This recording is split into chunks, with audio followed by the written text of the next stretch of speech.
So the question, no judgment. The question is, who has not read chapters 2 and 3? Because it will determine how we run this class. Okay, so if everybody's read it, we shall not read it in class.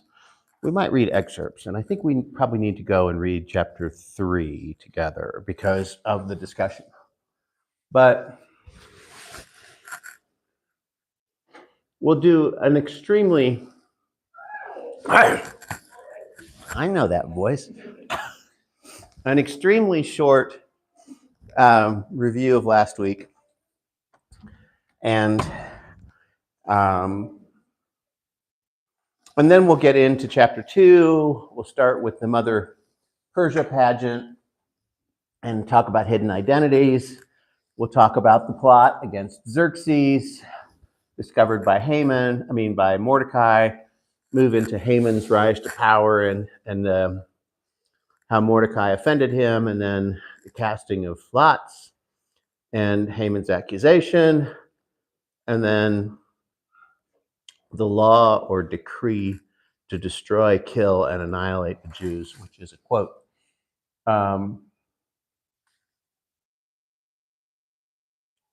I'll say this at the beginning, then I'll say it again at the end.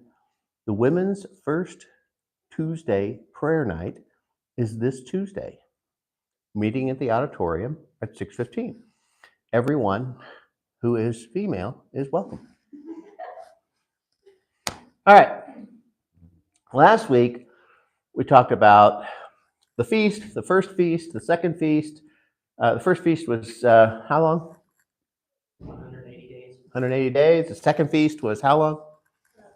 7. So 187 days of drinking and cavorting. And we talked about Vashti's offense. We talked about the potential strategy that Xerxes was working as he spent all this money on these public feasts. And then I presented a postulate. And the postulate that I presented was that perhaps the king was trying to create a female personification of Persia in order to develop loyalty and pride in his kingdom. And there was a timestamp in the opening scene. Do you remember what the timestamp was? When were these feasts taking place? Third year of his reign. Third year of Xerxes' reign, right? And what was Xerxes doing for the first 3 years of his reign? Does anybody remember? Fighting a battle. He was putting down a revolt in Egypt and in Babylon. And then a couple of weeks ago, I put forward 12 questions in no particular order. Last week, I think we discussed 2 of those. Question number 4 that I had listed, and I just took these right off the list. Why does the book open with the grandeur of Persia?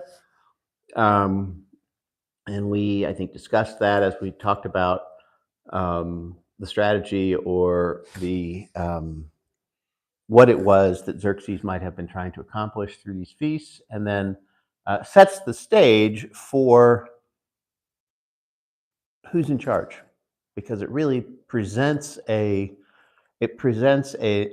empire and a king that is really beyond anything that has been seen up to this point in history, perhaps maybe only rivaled by the Egyptian kingdom.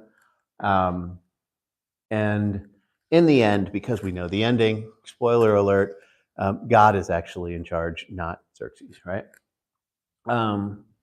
We also talked about question number 12, which I, after having written them all down, thought maybe this was the one that should be answered first, because so many other things fall into place. Why would the king demand the queen's beauty be put on display for other men?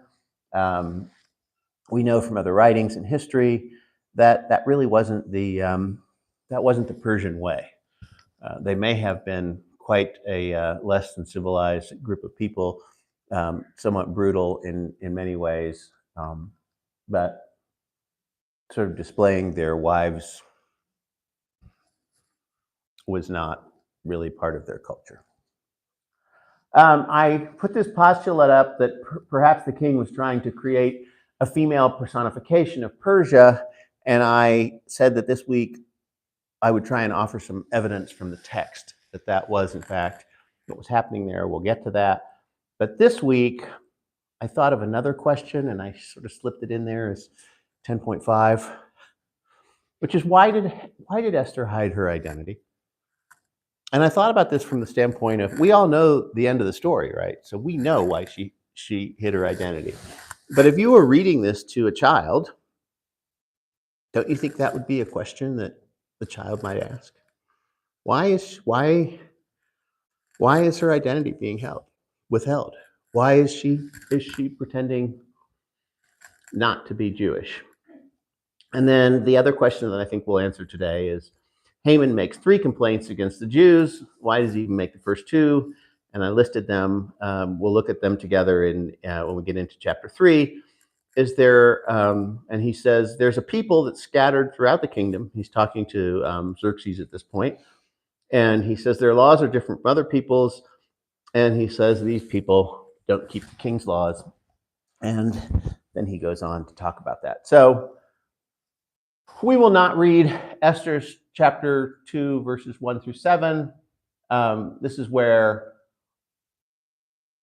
Xerxes comes back. He is, just let me think. It's year 7 of his reign, I think we will find. He comes back to Susa. His counselors tell him, let's have a beauty pageant. Let's send out a message throughout the entire kingdom. We'll bring in the most beautiful virgins there are from every province, and you can choose one to be your new queen. So here are the things that stood out to me that I really wanted to point out, just to set the scene. So as you imagine the story, you have some things to sort of put into place.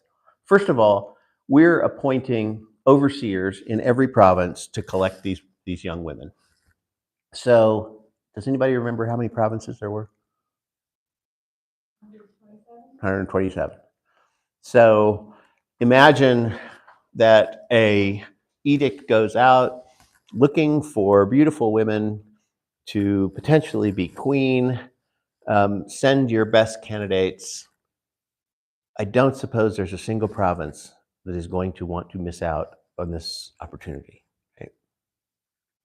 At least 127 young women are showing up in Susa to participate in this contest.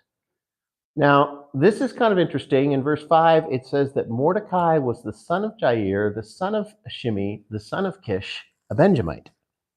Okay, so we don't really think about these kind of genealogical statements.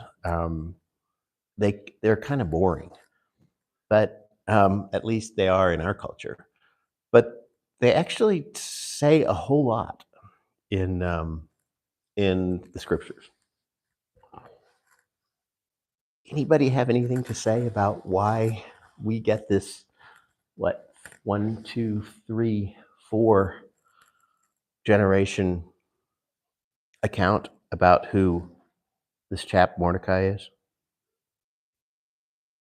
What's the secret? What's that? Yes. Kish is Saul's dad. And I guess Shimei is Saul's granddad. And I'm sorry. Shimei must be Saul's brother, right? And then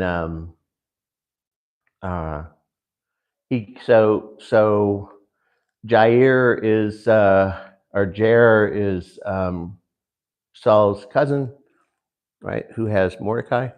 This does not make sense because there's way too many years that have passed. Okay, but it does. There's an implication here, and What do we know about the tribe of Benjamin? It's the weak one. Okay. It's a wee little tribe. Benjamin was one of two sons of Rachel, right? So you have 10 sons of Leah and 2 of Rachel. And what was the difference between Rachel and Leah? Rachel was the loved wife. So Benjamin had a birth brother who was Joseph. And when we think about the nation of Israel, or the 10 tribes, the 12 tribes as they settled in Palestine, what happened to the first 10? They were conquered by the Assyrians, and then the Assyrians were conquered by the Babylonians. And so those were the northern tribes, the 10 tribes of the nation of Israel. And does anybody know the long-term history of that group? The answer is we don't know where they are. They dispersed throughout the kingdoms of Mede and Assyria and Babylon, and they ultimately just integrated into that society. They were captives, they were refugees, and they completely assimilated, and we don't know where they are. Now there were 2 tribes left in the southern kingdom, and those 2 tribes were Judah and hint, it's on the screen. Benjamin, right? And I appreciate that somebody said it was the little tribe, because that whole southern kingdom was known as the kingdom of Judah, because the Benjamites were a little tribe. And so everybody just kind of said Judah, which included the tribe of Benjamin and the tribe of Judah. And so we know that Mordecai is one of these sort of fringe Judites, if you will, right? He was from the tribe of Benjamin, but so was Saul, first king, right? Which is referencing back to when Israel was in fact a nation, a kingdom, right? Because they're not anymore. Hadassah, which is the Hebrew name for Esther, is Mordecai's cousin. Okay, some people have thought that she was his niece, because this word uncle gets in there, and then people forget and they don't pay attention to this kind of stuff within these details. But she is. I think it's interesting that the text is trying to tell us that they're cousins, but they're sufficiently separated in age that there's been a generation skipping, or a generation gap, right? Because she is young enough to be his daughter, right? And so he raises her, as it says in verse 8. Mordecai took her as his own daughter. And it also tells us that she was an orphan. She had lost both of her parents. And these things will come into play as we get into the text a little bit further. So those are some things that stood out to me. Sort of. What about her Jewish name? Like, why is the book not called Esther? Like, because Daniel's still Daniel. That is a great question. But it's not. And what was that? I don't know the answer to that question, because I didn't get to name it, right?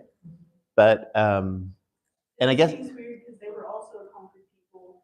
He was a man and got to keep his name. Right. Because why is it not the book of Belshazzar at this point? You better know about that. Right. That's right. Certainly in a contemporary sense, he would be, right? He would be. He would not be known as Dan.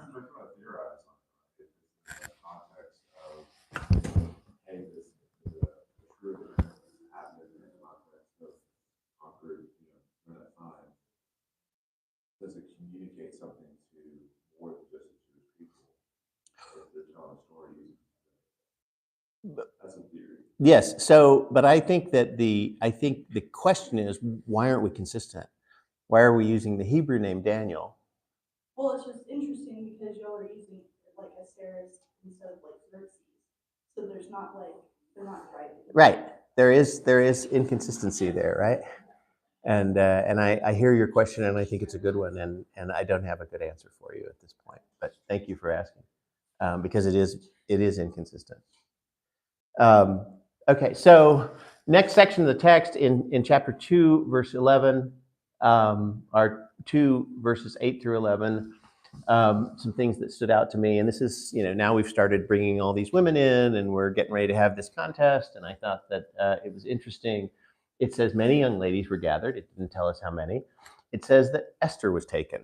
Now, this doesn't cross us, but as a dad, this has meaning to me, right? I mean, this is a statement of emotional connection, because Esther and Mordecai were like father and daughter, and your daughter is being taken into he may not get a chance to ever see her again, right? Because as we learn in the story, you go from being part of the harem in the group of virgins who are trying out for the queen's role, to once you go to the king and come back, you get put into the chamber of concubines. And Esther may never live with Mordecai again. So she was taken into the king's palace, so out of her home. And she did not make known her people or her kindred, because in verse 10, Mordecai had instructed her that she should not make their ethnicity known.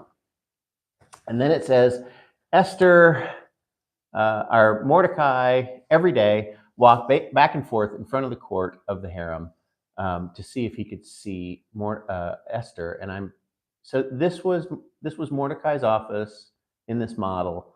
This is the courtyard, the open courtyard, and probably within this little hallway that had columns on either side of it is where Mordecai went every day and walked back and forth, hoping to see his daughter. And I tried to get the pageant vibe going on with that background.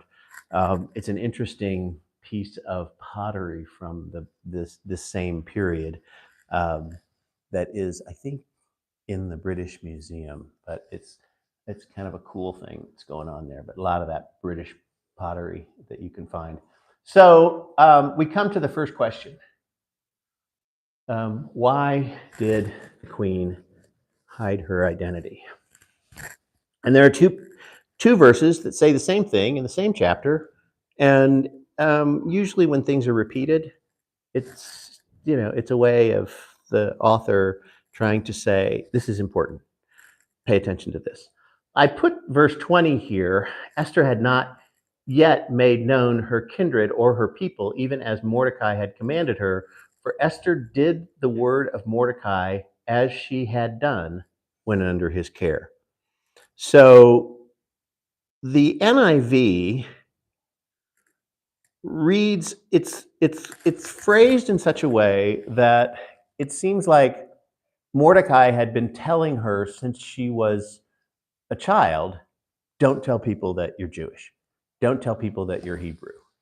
And I don't think the text, when you look at translations that are more word for word, the American Standard Version, the New American Standard Version, the Revised Standard Version, they tend to say, this is a commentary on her childhood.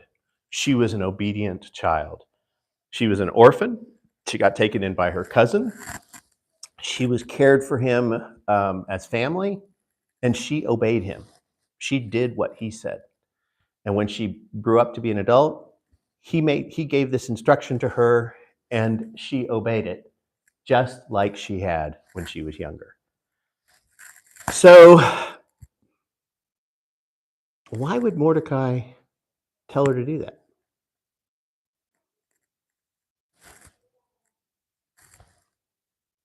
Why would Mordecai tell her to do that? Let me phrase it differently. Why did Mordecai tell her to do that? Mordecai is working in the king's palace, right? There at Susa. He's got kind of an inside track and an inside knowledge to the court drama, to the court life. Some people know he's Jewish. People do know that he is Jewish, and we'll get to that in a moment. But why would he tell Esther, don't tell him you're Jewish?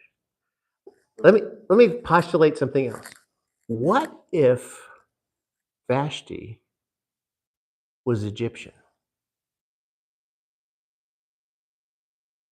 There was just a revolt.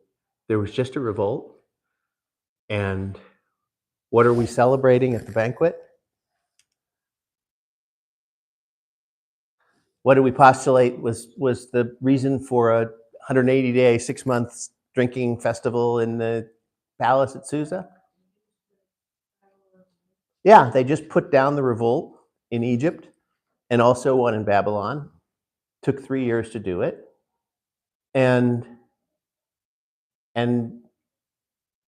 Xerxes is now trying to build loyalty and consolidate his kingdom, his empire. What if Vashti is Egyptian? And he says, I want you to come out here and show your beauty to all of these people, to all of these military leaders, to all these princes and governors of all of my provinces.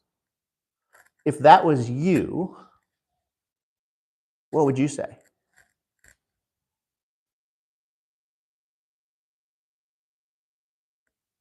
What would you do? I might do what Vashti did.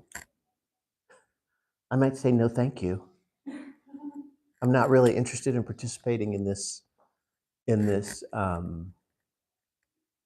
Now, does that perhaps give us any insight into why Mordecai might tell Esther, don't tell anyone who your people are? I mean, that's where my logic was going in the context of you're trying to be queen, or everyone's trying to point all the provinces are hoping that whoever's chosen the province try to do whatever we can to try to have an advantage.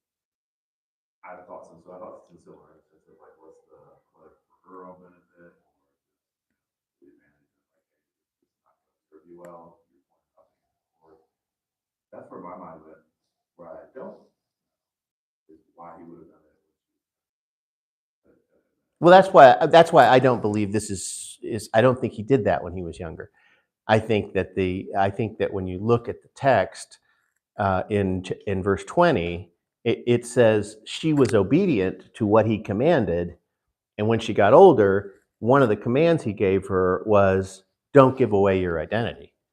And I would suggest that Mordecai knew that what Xerxes was looking for in his queen was somebody who would represent all of these kingdoms, right? All of these nations, all of these provinces, that her loyalty would not be separated, or she would not have an allegiance to a particular people or a particular group, but rather she would, in fact, personify the united empire of Persia.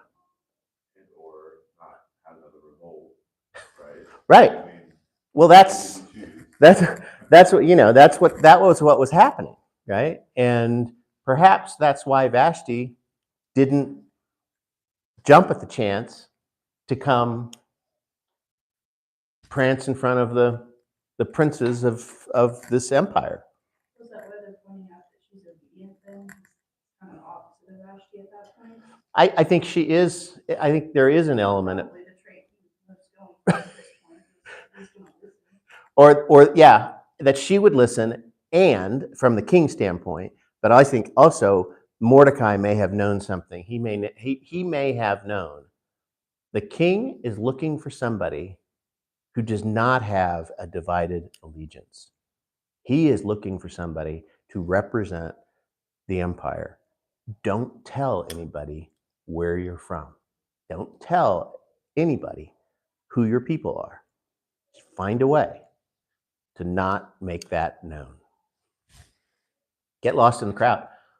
I don't know how many. I thought Waldo would be a. We have Waldo fans in the audience at all. What's that? This one was a little traumatizing because I had a really hard time finding Waldo in this picture, and I did not cover him up, and I will not tell you where he is at this point, but if you come up and ask me later, I will. So let's talk about hidden identities, because I think there's some applications here. Why? Somebody remind me what the word epistemology means. Does anybody? It's not really a word that we use in our daily vocabulary. Does anybody know what it means? In philosophy, this is the theory of knowledge. This is the ability to distinguish between perhaps a justified belief versus an opinion. This is the idea of how do we know something? And I would suggest that in our personal relationships, we get to know people by knowing about them, right? And then we infer things about who they are. But everybody has a closet. We all have secrets. And sometimes those secrets are driven by shame. They're driven by social acceptability. They're driven by fear. But we all have a closet. And I would also suggest that one of the most rewarding, satisfying, and fulfilling things about being a human is being known. Really being known. Really not just being seen, but being understood for who you are. Two things that I will share with you. One is when I was in my 30s, I met a woman who was in Canada. I was living in Seattle at the time. She came down to Seattle to come to church. And we had this little 50-person community, our church that we had started. We met in a community center. It was completely informal, no paid staff, casual as can be. And she came down and met with us. And she was from Zimbabwe. And this was right after Mugabe had taken over Zimbabwe and kicked all the whites out and threw out the farms. And he created a huge famine because the breadbasket of Africa was, handed over as prizes to various people who did not know how to farm, and lots of havoc, lots of bad things happening. It was also in the middle of the AIDS pandemic. And this woman had, between she and her husband, were taking care of 23 children.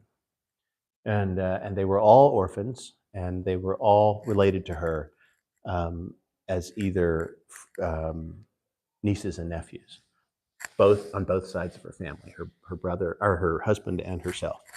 And if they did not go to school, the boys oftentimes ended up as criminals living on the street, and the girls often ended up as prostitutes living on the street.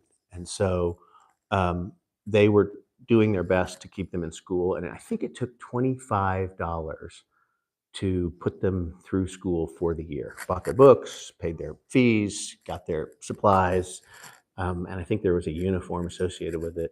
So we as a congregation decided to send all 23 of those kids to school for 1 year. And so we took up a collection and we paid her cash. And I don't remember the details. She was not staying with us, but my recollection is that somehow she was packing. I don't know if we were taking her to the airport, and she went into my office and she was putting this money in the lining of her suitcase. And I came in to speak with her, and I saw her hiding this money, and it was outside of my understanding that this woman who was a Christian, who said she was a disciple of Jesus, was going to hide this money from the customs agents. She was not going to declare it. And so she was putting it in the lining of her suitcase. And I had to wrestle with that. Like, what happened to we trust God and we are honest? And God will do what God does. This, I had to struggle with my morality rubric in this particular situation. So that's one, and I kind of got there, right? Secrecy, hiding, identity, disclosure. What about Matthew 10:32? Anyone who declares, proclaims my name before men, I will proclaim his name before my Father who is in heaven. Anyone who denies me before men, I will deny. I have an understanding of that text. I suspect you all have an understanding of that text. And I suspect that it fits into the honesty is always best sort of moral rubric, right? Like, there are these hard truths. They're always true. You must always follow them. And yet Esther didn't.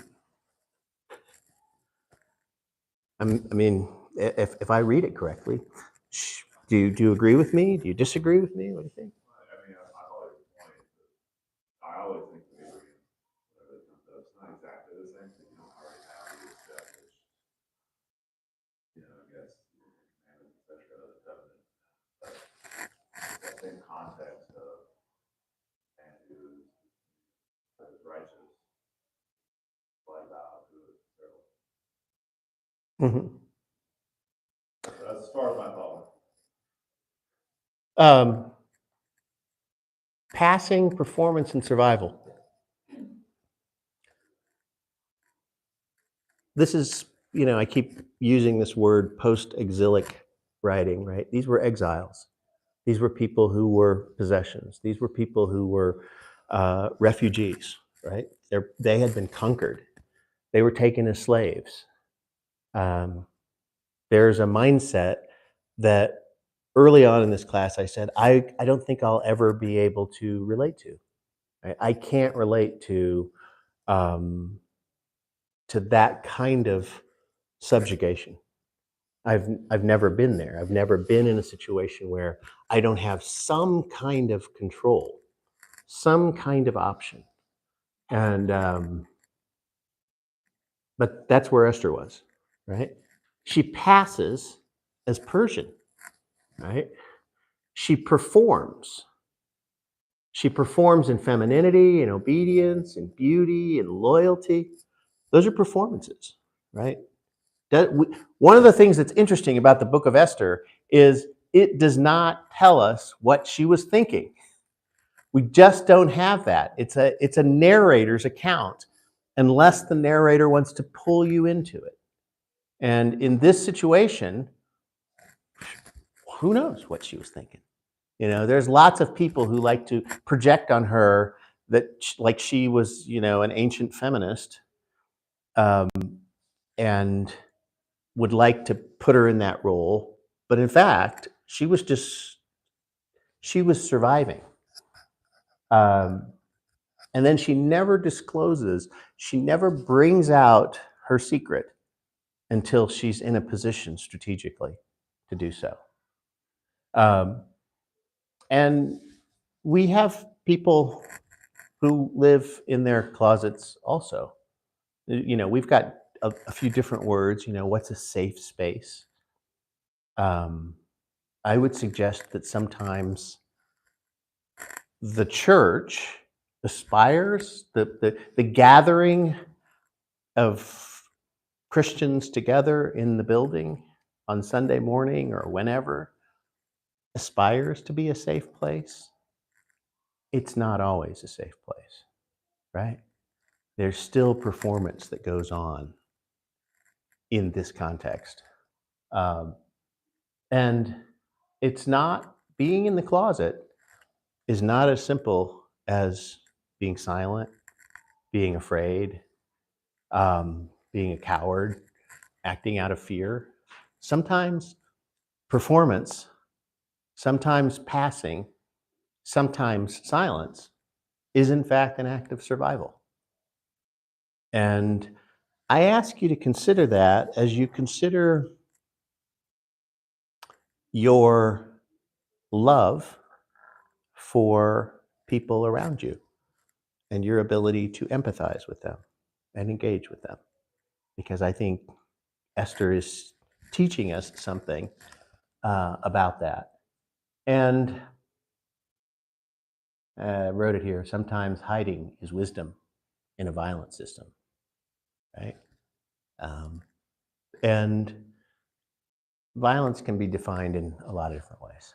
It's not always physical violence, right? So here's another thought to contemplate.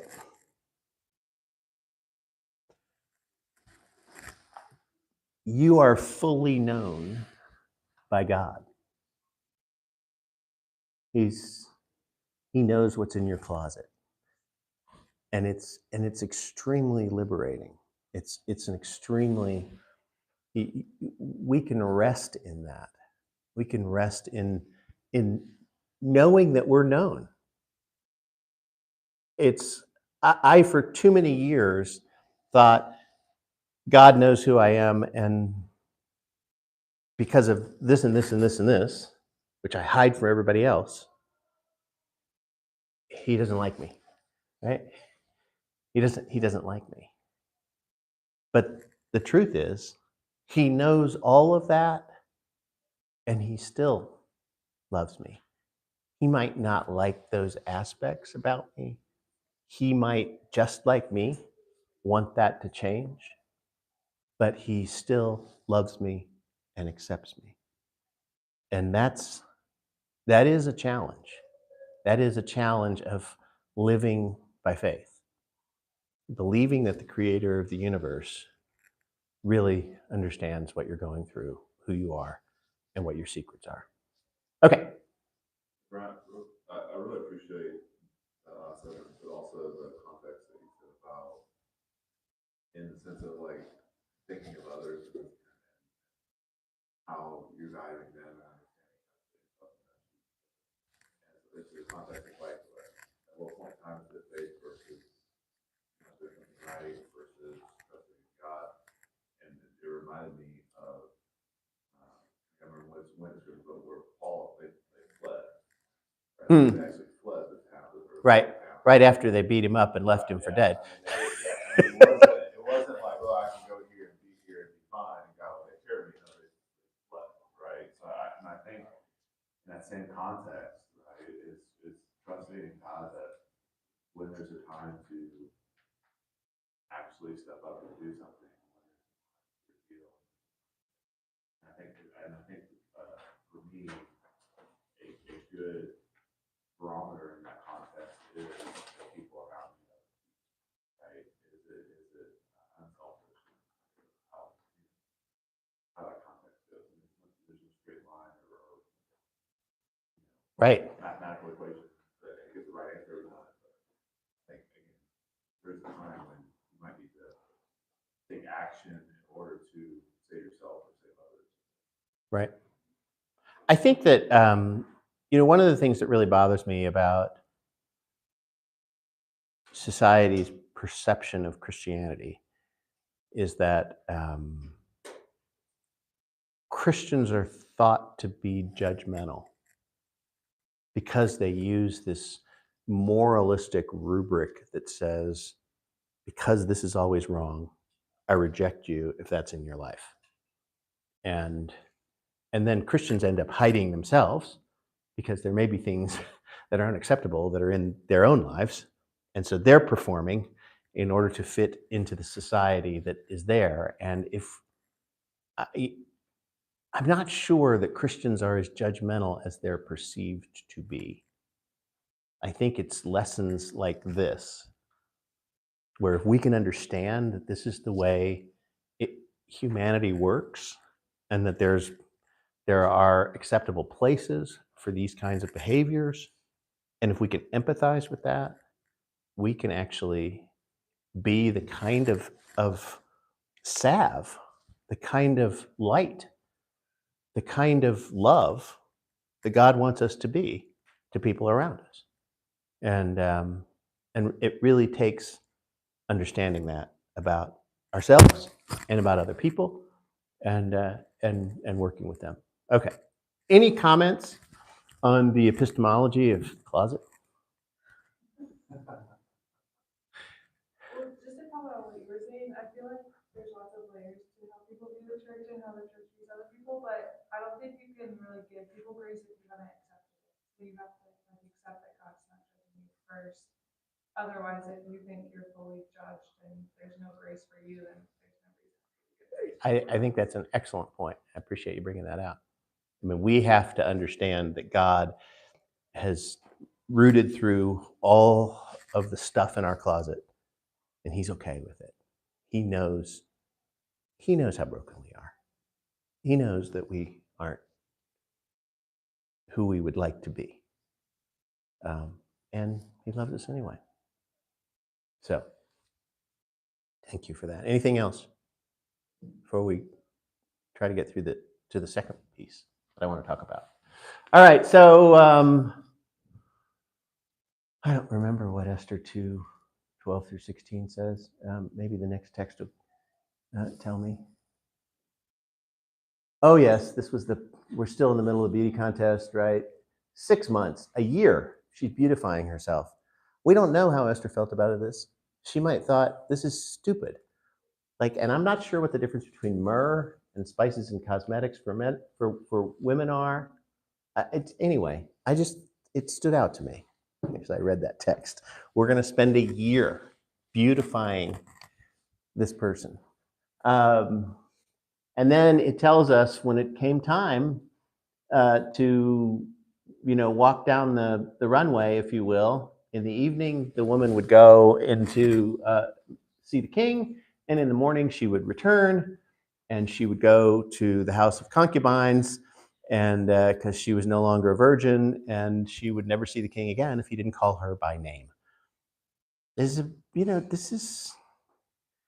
Yeah. And it says that Esther, this is really telling us something about her. She found favor with everybody. There's a lot of analogies to Joseph here, right? Joseph in the prison, Esther in the harem, getting the best seat with, the best place to live and 7 attendants, and you can read through that. And then we have another timestamp. 7th year. Do you know what happened in the 7th year? So 3 years to put down the revolt in Babylon and in Egypt, and then it turns out right after that party that we saw at the opening scene in chapter 1, Xerxes went away to Greece. He collected up his army, and he went off to Greece to fulfill his dad's deepest desire to burn Athens, and he did it. He fought the Battle of Thermopylae. He killed all the Spartans that were guarding the pass there. He marched into Athens, and he burned the city to the ground. And it says that battle ended in October of his 7th year of reign. He sailed back across the sea, came to Susa in the wintertime, and Susa is the winter palace. So again, this is very consistent with what we know about Xerxes' reign and what he was doing.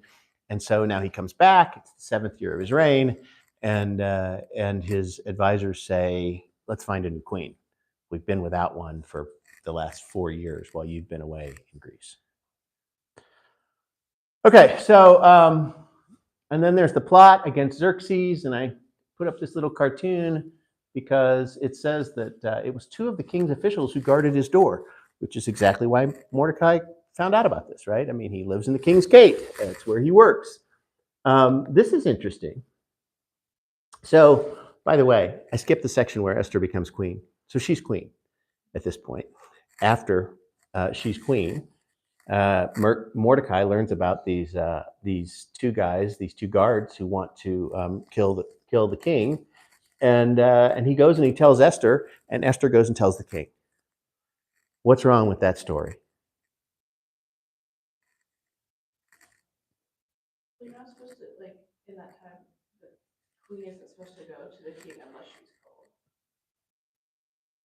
Yeah, we got this whole story around this Queen Esther who has to go before the king, and it's a very scary moment. And if he doesn't raise his scepter, she could lose her head literally. But not here. No mention of that in this situation. It says the plot was investigated. I thought that was an interesting point that's brought out in the text. It's like the king is just not taking, he's not just accepting her word. He actually goes and does the investigation. And then we get another hanging, right? Which we talked a little bit about last week. Hanging wasn't hanging as we understand it with a noose and a rope, and gallows as we understand it. That's projected in from our culture. They usually hung people like on a pike. And so these two guys were hung, and the word gallows that is translated there in the text actually is literally the word for tree or wood.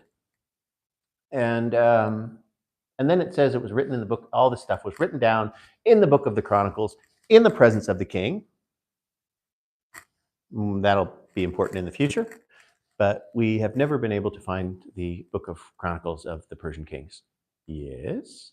But in chapter 6, the king seems surprised, like Yes. he just finds out about Mordecai having an involvement. Yes. So it's like Esther just told like the king's guy, and the guy like acted on behalf of the king, and the king never really knew. But it says that it was written in the book of the king. Yeah.